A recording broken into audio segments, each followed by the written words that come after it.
ಓಂ ಯತೋ ಯತಃ ಸಮೀಯಸೆ ತತೋ ನೋ ಭಯಂ ಕುರು ಸನ್ನಃ ಕುರು ಪ್ರಜಾಭ್ಯೋ ಅಭಯಂ ನಃ ಪಶುಭ್ಯ. ನನ್ನ ಸಮಸ್ತ ಪ್ರೀತಿಯ ಬಂಧು ಭಗಿನಿಯರಿಗೆ ಡಾಕ್ಟರ್ ಸುಕುಮಾರ ಶಾಸ್ತ್ರಿ ಮಾಡುವ ವಂದನೆಗಳು. ಬಂಧುಗಳೇ,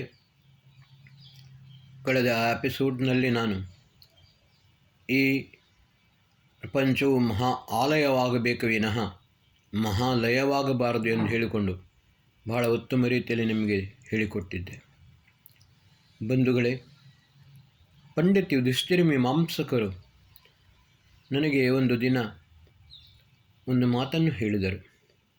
सुकुमार, वेद में सभी समस्याओं का समाधान है और जिस प्रकार माँ अपने बच्चे को हाथ पकड़ करके ले जाती है, ले चलती है, उसी प्रकार वेद अपने सभी लोगों के हाथ पकड़ करके आगे बढ़ाते हुए चलती है, वेद चलता है.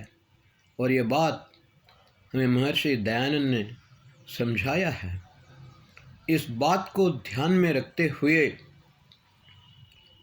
सभी आर्य समाजियों को काम करना है. ಬಂಧುಗಳೇ, ನಾನು ಯಾತಕ್ಕೋಸ್ಕರ ಈ ವಿಷಯವನ್ನು ನಿಮ್ಮ ಮುಂದೆ ಇಡುತ್ತಾ ಇದ್ದೇನೆ ಎಂದು ಹೇಳಿದರೆ, ಭೋಬಭಟ್ಟ ಪುರಾಣಗಳನ್ನು ಬರೆದ ಮಹರ್ಷಿ ವೇದವ್ಯಾಸರ ಹೆಸರಿನಲ್ಲಿ ಭೋಬಭಟ್ಟ ಪುರಾಣಗಳನ್ನು ಬರೆದ, ಭಾಗವತವನ್ನು ವಲ್ಲಭಾಚಾರ್ಯ ಬರೆದ. ಈ ಭೋಬಭಟ್ಟನ ವಂಶಜರು ಇಂದಿಗೂ ಕೂಡ ಬಹಳ ರೀತಿಯ ತೊಂದರೆಗಳನ್ನು ಮಾಡುತ್ತಿದ್ದಾರೆ. ಬಂಧುಗಳೇ, ಹಿಂದೂಗಳು ಈ ಭೋಬಭಟ್ಟರ ವಂಶಜರ ಕಪಿಮುಷ್ಟಿಯಲ್ಲಿ ನರಳುತ್ತಿದ್ದಾರೆ. ಒಂದು ಶ್ರಾದ್ದ ಎಂದರೆ 2 ರಿಂದ 5 ಲಕ್ಷ ರೂಪಾಯಿಗಳಷ್ಟು ಖರ್ಚಾಗುತ್ತದೆ. ಸತ್ತವರು ಹೇಗೆ ಸತ್ತು ಹೋದರೂ ಇದ್ದವರು ಬಹಳ ಕಷ್ಟಪಡುತ್ತಾರೆ. ಬಂಧುಗಳೇ, ಅದಕ್ಕಿಂತ ಕ್ಲೇಶಕರವಾದದ್ದು, ಕಷ್ಟಕರವಾದದ್ದು ವಿಷಯ ಏನೆಂದು ಹೇಳಿದರೆ, ಅಪುತ್ರಸ್ಯ ಗತಿರ್ನಾಸ್ತಿ. ಅಂದರೆ ಯಾರಿಗೆ ಗಂಡು ಮಕ್ಕಳಿಲ್ಲ, ಯಾವ ಮನೆಯಲ್ಲಿ ಪುರುಷರಿಲ್ಲ, ಅಲ್ಲಿ ಇವರು ಶವ ಸಂಸ್ಕಾರವನ್ನು ಮಾಡಲು ಕೂಡ ಹೋಗುವುದಿಲ್ಲ. ಒಂದು ದಿನ ನನ್ನ ಮಿತ್ರರಾದ ಸದಾನಂದ ಶಾಸ್ತ್ರಿಯವರು ನನಗೆ ಫೋನ್ ಮಾಡಿದರು. ಶಾಸ್ತ್ರಿಗಳೇ, ನಿಮ್ಮ ಸಮಾಜದವರೇ ಆದವರು ಮಂಗಳೂರಿನಲ್ಲಿ ಇದ್ದಾರೆ. ಮನೆಯಲ್ಲಿ ತಾಯಿಯು ತೀರಿ ಹೋಗಿದ್ದಾಳೆ. 3 ಹೆಂಗಸರು ಮಾತ್ರ ಇದ್ದಾರೆ. ಆದರೆ ಆ ತಾಯಿಯ ಶವ ಸಂಸ್ಕಾರವನ್ನು ಮಾಡಲು ಯಾವ ಪುರೋಹಿತರು ಹೋಗುತ್ತಾ ಇಲ್ಲ. ಅದಕ್ಕೆ ಕಾರಣ ಅಲ್ಲಿ ಯಾರು ಪುರುಷರು ಇಲ್ಲ. ತಕ್ಷಣ ನಾವು ಹೋಗಿ ಆ ಶವ ಸಂಸ್ಕಾರವನ್ನು ಮಾಡಬೇಕು. ಅವರು ವೇಣೂರಿನಿಂದ ಬಂದರು. ಅವರ ಒಟ್ಟಿಗೆ ನಾನು ಆ ಮನೆಗೆ ಹೋದೆ. ಅಲ್ಲಿ ನೋಡಿದಾಗ 3 ಮಹಿಳೆಯರು ಅಳುತ್ತಿದ್ದರು. ಶವವು, ತಾಯಿಯ ಶವವು ನೆಲದ ಮೇಲೆ ಇತ್ತು. ತಕ್ಷಣ ನಾವು ಅವರಿಂದಲೇ ಶವ ಸಂಸ್ಕಾರವನ್ನು ಮಾಡಿಸಿದೆವು. ಶವ ಸಂಸ್ಕಾರ ಮುಗಿದ ನಂತರ ಗೃಹಶುದ್ಧಿಗೆ ಒಂದು ಹವನವನ್ನು ಮಾಡುವುದು ಅನಿವಾರ್ಯ. ನಾನು ಮೊದಲು ಮಾಡಿದ ಕೆಲಸ ಏನೆಂದು ಹೇಳಿದರೆ, ಅವರಿಗೆ ಗಾಯತ್ರಿ ಉಪದೇಶವನ್ನು ಮಾಡಿದೆ. ಗಾಯತ್ರಿ ಉಪದೇಶವನ್ನು ಮಾಡಿಕೊಂಡು ಮುಂದಿನ ಕೆಲಸವನ್ನು ಆರಂಭಿಸಿದೆ. ಬಂಧುಗಳೇ, ಶವ ಸಂಸ್ಕಾರವಾಗಿ ಬಂದ ನಂತರ ಮೊದಲು ಗೃಹಶುದ್ಧಿಗೋಸ್ಕರ ಅವರಿಂದಲೇ ಹವನವನ್ನು ಮಾಡಿಸಿದೆ. ಪಾಪ, ಒಬ್ಬರು ಮಾತ್ರ ಇಲ್ಲಿ ಇರುವವರು, 2 ಅವರ ತಂಗಿಯರು ಪರದೇಶದಲ್ಲಿರುವವರು. ಅವರ ಪತಿ ಬರಲು ಅವರಿಗೆ ಅನಾನುಕೂಲವಾಯಿತು, ಅಸಾಧ್ಯವಾಯಿತು. ಮೂರನೇ ದಿವಸ ಅಸ್ಥಿ ಸಂಚಯನವಾಗುತ್ತದೆ. ಆ ದಿವಸ ಪುನಃ ಅವರಿಂದ ಹವನವನ್ನು ಮಾಡಿಸಿದೆ. 12ನೇ ದಿನ ಏನು ಮಾಡುವುದು ಎಂದು ನನ್ನ ಹತ್ರ ಕೇಳಿದರು. ಆವಾಗ ನಾನು ಹೇಳಿದೆ, ಎಲ್ಲವೂ ನೀವೇ ಮಾಡಬೇಕು, ನಾವು ನಿಮ್ಮಿಂದ ಮಾಡಿಸುತ್ತೇವೆ. 12ನೇ ದಿನ ಜೀವಾತ್ಮನು ಆದಿತ್ಯ ಲೋಕಕ್ಕೆ ಹೋಗುತ್ತಾನೆ. ಆ ಆತ್ಮನನ್ನು ಆದಿತ್ಯ ಲೋಕಕ್ಕೆ ಹೋಗಲು ಯಾರಿಂದಲೂ ತಡೆಯಲು ಸಾಧ್ಯವಿಲ್ಲ.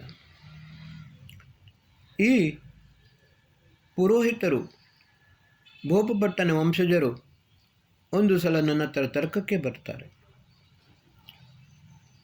ನಾನು ಅವರ ಹತ್ರ ಹೇಳಿದೆ, ಶ್ರಾದ್ದ ವೇದ ಸಮ್ಮತವಲ್ಲ.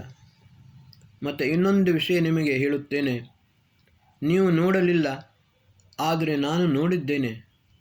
ಅತ್ರ ಮಧ್ಯವರ್ತೀನಾಂ ಪ್ರವೇಶವು ನಿಷಿದ್ಧ ಅಂತ ಹೇಳಿದೆ. ಅಲ್ಲಿ ಒಂದು ಬೋರ್ಡ್ ಹಾಕಿದ್ದಾರೆ, ನೀವು ನೋಡಿದ್ದೀರಾ ಅಂತ ಕೇಳಿದೆ. ಬಂಧುಗಳೇ, ಒಂದು ಸಲ ವೆಂಕಟರಮಣ ದೇವಸ್ಥಾನದಲ್ಲಿಯೂ ನನ್ನ ಪ್ರವಚನ ಆಯಿತು. ನಾನು ಅವರಿಗೆ ಒಂದು ಮಾತು ಹೇಳಿದ್ದೆ, ಪುರೋಹಿತರು ಪೋಸ್ಟ್ ಬಾಕ್ಸ್ ಮತ್ತು ಪೋಸ್ಟ್ ಮ್ಯಾನ್ಗಳಾಗಬಾರ್ದು, ಕೇವಲ ಪುರೋಹಿತರಾಗಬೇಕು.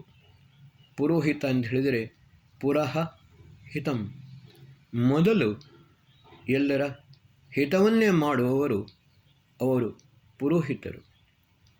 ಬಂಧುಗಳೇ, 12ನೆಯ ದಿವಸ ನಾನು ಒಂದು ವಿಷಯ ನಿಮಗೆ ಹೇಳುತ್ತೇನೆ. ಮೀಮಾಂಸಾ ಶಾಸ್ತ್ರದಲ್ಲಿ ಇಷ್ಟಿ ಮತ್ತು ಆಪೂರ್ತ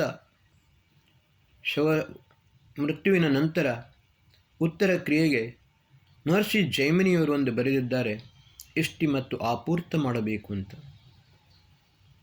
12ನೇ ದಿವಸ ನಾವು ಅವರಿಂದಲೇ 3 ಮಹಿಳೆಯರು ಋಗ್ವೇದದ ದಶಮ ಮಂಡಲದ 14, 15, 16 ಈ 3 ಸೂಕ್ತ ಪಿತೃಸೂಕ್ತ.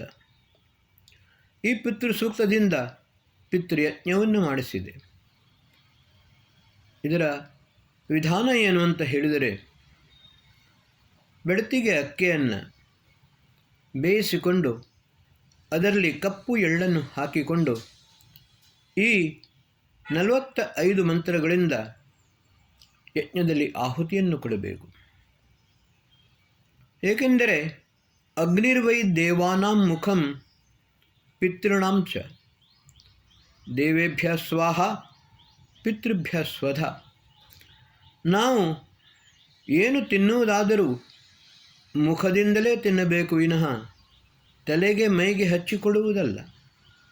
ಆದರೆ ಇವತ್ತಿನ ದಿವಸ ತಲೆಗೆ ಮೈಗೆ ಹಚ್ಚಿಕೊಳ್ಳಲಿಕ್ಕೆ ಹೇಳುತ್ತಾರೆ, ಉಳಿದದನ್ನು ನದಿಯಲ್ಲಿ ಬಿಸಾಡಲು ಹೇಳುತ್ತಾರೆ. ಆದರೆ ಯಜ್ಞದಲ್ಲಿ ಹಾಕಿದ ಪ್ರತಿಯೊಂದು ವಸ್ತು ಸಹಸ್ರಾರು ಪಟ್ಟು ಹೆಚ್ಚಾಗಿಕೊಂಡು ಸಂಪೂರ್ಣ ವಾತಾವರಣದಲ್ಲಿ ಆಕಾಶದಲ್ಲಿ ವ್ಯಾಪಕವಾಗುತ್ತದೆ. ಯಾರು ಯಾವುದೇ ಸ್ವರೂಪದಲ್ಲಿರಲಿ, ಜರಾಯುಜ ಅಂಡಜ ಉದ್ಭಿಜ ಸ್ವೇದಜ, ಪ್ರತಿಯೊಬ್ಬರಿಗೂ ಕೂಡ ಯಜ್ಞದಲ್ಲಿ ಹಾಕಿದ ವಸ್ತು ಲಭ್ಯವಾಗುತ್ತದೆ. ಅದೇ ರೀತಿ ಈ ಯಜ್ಞದಲ್ಲಿ ನಾವು ಮಾಡಿದ ಪಿತೃಯಜ್ಞ, ಯಜ್ಞದಲ್ಲಿ ಹಾಕಿದ ಹವಿಸ್ಸು ಅದು ವ್ಯಾಪಕವಾಗಿ ಸರ್ವತ್ರ ವ್ಯಾಪಿಸುತ್ತದೆ. ಪಿತೃಗಳು ಸತ್ತವರು ಯಾವ ರೂಪದಲ್ಲಿ ಬೇಕಾದರೂ ಇರಲಿ, ಎಲ್ಲೂ ಕೆಲಸವನ್ನು ಅವರಿಂದಲೇ ಮಾಡಿಸಿದೆ. ಅದರ ಒಟ್ಟಿಗೆ ಮಹರ್ಷಿ ದಯಾನಂದ ಸರಸ್ವತಿಯವರು ತ್ರೈತವಾದದ ಪ್ರತಿಪಾದನೆಯನ್ನು ಮಾಡಿದ್ದಾರೆ. ತ್ರೈತವಾದದ ಪ್ರತಿಪಾದನೆ ಯಾಕೆ ಎಂದು ಹೇಳಿದರೆ, ಈ ಸೃಷ್ಟಿಯ ಸಂರಕ್ಷಣೆಯನ್ನು ಮಾಡುವುದು ಪ್ರತಿಯೊಬ್ಬ ಪುರುಷನ, ಪ್ರತಿಯೊಬ್ಬ ಮನುಷ್ಯನ ಪರಮ ಕರ್ತವ್ಯವಾಗಿದೆ. ಆದ ಕಾರಣ ನಾವು ಅದರ ಒಟ್ಟಿಗೆ ಪವಮಾನ ಸೂಕ್ತದ 110 ಮಂತ್ರಗಳಿಂದ ಕೂಡಿದ ಆಹುತಿಯನ್ನು ಅವರಿಂದಲೇ ಮಾಡಿಸಿದೆ. ಬಂಧುಗಳೇ, ಇಂತಹ ಹಲವಾರು ಘಟನೆಗಳು ನಡೆದಿವೆ. ನಮ್ಮ ಮನೆಯಲ್ಲಿಯೇ ಕೂಡ ನನ್ನ ಅಣ್ಣನಿಗೆ ಒಬ್ಬ ಗಂಡು ಮಗ, 4 ಹೆಣ್ಣು ಮಕ್ಕಳು. ಗಂಡು ಮಗ ಮೊದಲೇ ತೀರಿ ಹೋಗಿದ್ದ. ಅದರ ನಂತರ ಡಿಪ್ರೆಷನ್ನಿಗೆ ಹೋಗಿ ನನ್ನಣ್ಣನೂ ತೀರಿ ಹೋದರು. 4 ಹೆಣ್ಣು ಮಕ್ಕಳು. ನಾನು ಎಲ್ಲ ಕ್ರಿಯೆಯನ್ನು ಅವರಿಂದಲೇ ಮಾಡಿಸಿದೆ. ಇದೇ ರೀತಿ ಪಿತೃಯಜ್ಞವನ್ನೂ ಕೂಡ ಮನೆಯಲ್ಲಿ ಮಾಡಿಸಿದೆ. ಬಂಧುಗಳೇ, 1905 ಆರ್ಯ ಸಮಾಜದ ಸುಪ್ರಸಿದ್ಧ ವಿದ್ವಾಂಸರಾದ ಶಿವಶಂಕರ ಶರ್ಮಾ ಕಾವ್ಯತೀರ್ಥ ಅವರು ಸಾಮವೇದದ ಭಾಷ್ಯಕಾರರೂ ಆಗಿದ್ದಾರೆ. ಆದರೆ ಅವರು ಆ ಸಮಯದಲ್ಲಿಯೇ 1905 ಅವರು ಒಂದು ಪುಸ್ತಕವನ್ನು ಬರೆದರು, ಶ್ರಾದ್ಧ ಯಾ ಪಿತೃಯಜ್ಞ. ಆ ಪುಸ್ತಕವನ್ನು ನಾನು ನೋಡಲಿಲ್ಲ. ಆದರೆ ವೇದಗಳನ್ನು ಮತ್ತು ಶಾಸ್ತ್ರಗಳನ್ನು ಅಧ್ಯಯನ ಮಾಡಿಕೊಂಡು ಮತ್ತು ಮಹರ್ಷಿ ಜೈಮಿನಿಯವರು ಮೀಮಾಂಸಾ ಶಾಸ್ತ್ರದಲ್ಲಿ ಹೇಳಿದಂತೆ ಇಷ್ಟಿ ಮತ್ತು ಆಪೂರ್ತ ಸಾಧಾರಣವಾಗಿ ಎಲ್ಲರೂ ತಿಳಿದುಕೊಂಡದ್ದು ಏನಂತೂ ಹೇಳಿದರೆ ಅಂತ್ಯೇಷ್ಟಿ ಸಂಸ್ಕಾರ ಮಾಡಿದ ನಂತರ ಎಲ್ಲವೂ ಮುಗಿಯುತ್ತದೆ ಅಂತ. ಅಲ್ಲ, ನಾವು ಅದರ ನಂತರ 12ನೇ ದಿನ ಜೀವಾತ್ಮನು ಆದಿತ್ಯ ಲೋಕಕ್ಕೆ ಹೋಗುತ್ತಾನೆ. ಅವನನ್ನು ಕಳಿಸುವುದು ನಾವಲ್ಲ, ಆದರೆ ಪಿತೃಯಜ್ಞ.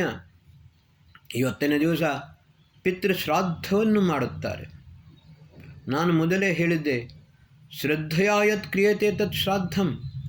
ಜೀವಿತವಾಗಿರುವಾಗಲೇ ಶ್ರಾದ್ದವನ್ನು ಮಾಡಬೇಕು, ಅಂದರೆ ಶ್ರದ್ಧೆಯಿಂದ ಸೇವೆಯನ್ನು ಮಾಡಬೇಕು ವಿನಃ ಸತ್ತ ನಂತರ ಮಾಡಿದ ಕ್ರಿಯೆ ಅದು ಶ್ರಾದ್ದ ಎನಿಸಿಕೊಳ್ಳುವುದಿಲ್ಲ. ಸತ್ತ ನಂತರವೂ ನಾವು ಮಾಡುವಂಥದ್ದು ಪಿತೃಯಜ್ಞ. ಅದರ ಮೊದಲು ಕೂಡ ಜೀವಿತ ಕಾಲದಲ್ಲಿ ನಾವು ಮಾಡುವುದು ಪಂಚಮಹಾಯಜ್ಞ, ಬ್ರಹ್ಮಯಜ್ಞ, ದೇವಯಜ್ಞ, ಪಿತೃಯಜ್ಞ, ಅತಿಥಿಯಜ್ಞ, ಬಲಿವೈಶ್ವದೇವಯಜ್ಞ. ಬಂಧುಗಳೇ, ಈ ಪಂಚಮಹಾಯಜ್ಞಗಳನ್ನು ಪ್ರತಿಯೊಬ್ಬ ಗೃಹಸ್ಥನು ಮಾಡಬೇಕು ಎಂದು ಹೇಳಿಕೊಂಡು ವೇದಗಳು ಮತ್ತು ಮಹರ್ಷಿ ದಯಾನಂದರು ಸ್ಪಷ್ಟವಾಗಿ ತಿಳಿಸಿದ್ದಾರೆ. ನಾನು ಪ್ರತಿಯೊಬ್ಬ ಆರ್ಯ ಸಮಾಜಿ ಹತ್ರ ಒಂದು ನಿವೇದನೆಯನ್ನು ಮಾಡುತ್ತೇನೆ. ಈ ಅಪುತ್ರಸ್ಯ ಗತಿರ್ನಾಸ್ತಿ ಅಂತ ಹೇಳಿಕೊಂಡು ಯಾವ ಮನೆಯಲ್ಲಿ ಪುರುಷರು ಇಲ್ಲ ಅಲ್ಲಿ ಇವರು ಅಂತ್ಯೇಷ್ಟಿ ಸಂಸ್ಕಾರವನ್ನು ಕೂಡ ಮಾಡಲು ಹೋಗುವುದಿಲ್ಲ. ಆದರೆ ನಮಗೆ ಪಂಡಿತ್ ಯುಧಿಷ್ಠಿರ ಮೀಮಾಂಸಕರು ಹೇಳಿದಂತೆ ವೇದಗಳಲ್ಲಿ ಎಲ್ಲ ಸಮಸ್ಯೆಗಳ ಸಮಾಧಾನವಿದೆ. ಆದರೆ ಅದನ್ನು ನೋಡುವುದು ಮತ್ತು ಅದರಂತೆ ನಾವು ಮಾಡುವುದು ಅದು ನಮ್ಮ ಪರಮ दायित्वವಾಗಿದೆ. इस संसार का उपकार करना इस समाज का मुख्य उद्देश्य है. ಇದು ಆರ್ಯ ಸಮಾಜದ ನಿಯಮಗಳಲ್ಲಿ ಒಂದು. ಇದನ್ನು ನಾವು ಪ್ರತಿಯೊಬ್ಬರೂ ಮಾಡಬೇಕು. ಈ ಭೂಪಭಟ್ಟ ಮತ್ತು ವಲ್ಲಭಾಚಾರ್ಯರ ಕೈಯಲ್ಲಿ ಕಪಿಮುಷ್ಟಿಯಲ್ಲಿ ನಲುಗುತ್ತಿರುವ ಜನರನ್ನು ಅವರ ಕಪಿಮುಷ್ಟಿಯಿಂದ ಮತ್ತು ಈ ಅಂಧಶ್ರದ್ಧೆ ಇದರಿಂದ ನಾವು ಜನರನ್ನು ಪಾರು ಮಾಡಿಕೊಂಡು ಅವರಿಗೆ ಸರಿಯಾದ ಮಾರ್ಗದರ್ಶನವನ್ನು ಮಾಡಬೇಕು. ಈ ಸಂಸಾರದ ಪರೋಪಕಾರ ಮಾತ್ರವಲ್ಲ, ಅರ್ಥಾತ್ ಶಾರೀರಿಕ, ಆತ್ಮಿಕ और ಸಾಮಾಜಿಕ ಉನ್ನತೀಕರಣ, ಈ ಸಮಾಜದ ಉನ್ನತಿ ಅಭ್ಯುದಯವನ್ನು ಕೂಡ ಮಾಡುವುದು ನಮ್ಮ ಪರಮ ಕರ್ತವ್ಯವಾಗಿದೆ. ಬಂಧುಗಳೇ, ಶ್ರಾದ್ದವಲ್ಲ ಪಿತೃಯಜ್ಞ. ಇದನ್ನು ಸರಿಯಾಗಿ ಅರ್ಥ ಮಾಡಿಕೊಳ್ಳಿ. ನೀವು ಈ ರೀತಿ ಮಾಡಿದರೆ ಮಾತ್ರ ನಾವು ಹಲವಾರು ಜನರನ್ನು ಈ ಸಮಸ್ಯೆಯಿಂದ ಮುಕ್ತರನ್ನಾಗಿ ಮಾಡುವುದು. ಮತ್ತು ಅವರಿಗೆ ಸ್ಪಷ್ಟವಾಗಿ ಹೇಳಬೇಕು, ಒಂದು ಸಲ ಮಾಡಿದ ನಂತರ ಮುಗಿಯಿತು, ಪುನಃ ಮಾಡಲೂ ಇಲ್ಲ. ಇವರು ಒಂದು ಸರ್ತಿ ಮಾಡುತ್ತಾರೆ, ಆಮೇಲೆ ವಾರ್ಷಿಕವನ್ನು ಮಾಡುತ್ತಾರೆ, ಆಮೇಲೆ ಪ್ರತಿಯೊಂದು ವರ್ಷದಲ್ಲಿಯೂ ಕೂಡ ಅವರು ಶ್ರಾದ್ದ ತಿಥಿ ಕಾರ್ಯದ ಹೆಸರಿನಲ್ಲಿ ಮಾಡುತ್ತಾ ಇರುತ್ತಾರೆ. ಇದು ಸರ್ವಥಾ ಸಲ್ಲದು. ಬಂಧುಗಳೇ, ಈ ರೀತಿಯ ಅಜ್ಞಾನ, ಅಂಧಶ್ರದ್ಧೆ ಮತ್ತು ಅವರ ವ್ಯಾಪಾರದಲ್ಲಿ ಜನರನ್ನು ಸೇರಿಸಬಾರದು. ಇದರ ಬಹಳ ಕಷ್ಟದಾಯಕವಾಗುತ್ತದೆ. ಆದ ಕಾರಣ ಪ್ರತಿಯೊಬ್ಬ ಆರ್ಯ ಸಮಾಜಗಳಲ್ಲಿ ನಾನು ಮಾಡುವ ನಿವೇದನೆ ಒಂದೇ ಇದನ್ನು, ನಾವು ಪಿತೃಯಜ್ಞವನ್ನು ಸರಿಯಾದ ರೀತಿಯಲ್ಲಿ ವ್ಯವಸ್ಥಾಬದ್ಧವಾಗಿ ಮಾಡಿಕೊಂಡು ಹೋಗಬೇಕು ಮತ್ತು ಇದರ ಪ್ರಸಾರವನ್ನು ಮಾಡಬೇಕು. ನಾನು ಕೇಳಿದ್ದೇನೆ, ನೀವು ಶಾಂತಿಯಜ್ಞವನ್ನು ಮಾಡುತ್ತೀರಿ ಅಂತ ಹೇಳಿಕೊಂಡು. ಶಾಂತಿಯಜ್ಞ ಸರಿ, ಅದರ ಆಶ್ಚರ್ಯ ನನಗೇವಾಯಿತು. ಮೃತ್ಯುವಿನ ನಂತರ ಪ್ರತಿಯೊಂದು ವರ್ಷವೂ ಕೂಡ ಶಾಂತಿಯಜ್ಞ ಅಂತ ಹೇಳಿಕೊಂಡು ಮಾಡುತ್ತಾರೆ. ಯಜ್ಞ ಯಾವಾಗಲೂ ಮಾಡಬಹುದು, ತೊಂದರೆ ಇಲ್ಲ. ಆದರೆ ಸತ್ತವನ ತಿಥಿಗೆ ಪುನಃ ಶಾಂತಿಯಜ್ಞವನ್ನು ಮಾಡುವುದು ಅದು ಸ್ವಲ್ಪ ನನಗೆ ವಿಚಿತ್ರವಾಗಿ ಕಾಣುತ್ತದೆ. ಬಂಧುಗಳೇ, ಒಂದು ಸಲ ಶಾಂತಿಯಜ್ಞ ಮತ್ತು ಪಿತೃಯಜ್ಞ ಇದೆರಡು 12ನೇ ದಿವಸ ಮುಗಿಯುತ್ತದೆ. ಆಮೇಲೆ ನೀವು ಯಾವಾಗ ಬೇಕಾದರೂ ಮಾಡಿ. ಆದರೆ ಇದರ ಪ್ರಸಾರವನ್ನು ಸರಿಯಾಗಿ ಮಾಡಿ ಮತ್ತು ಜನರಿಗೆ ಇದರಿಂದ ಉಪಕಾರವಾಗುವಂತೆ ಮಾಡಿ. ಇದೇ ನಮ್ಮ आर्य समाजದ उद्देश्य। संसार का उपकार करना इस समाज का मुख्य उद्देश्य है, अर्थात शारीरिक, आत्मिक और सामाजिक उन्नति करना। ओम शांति।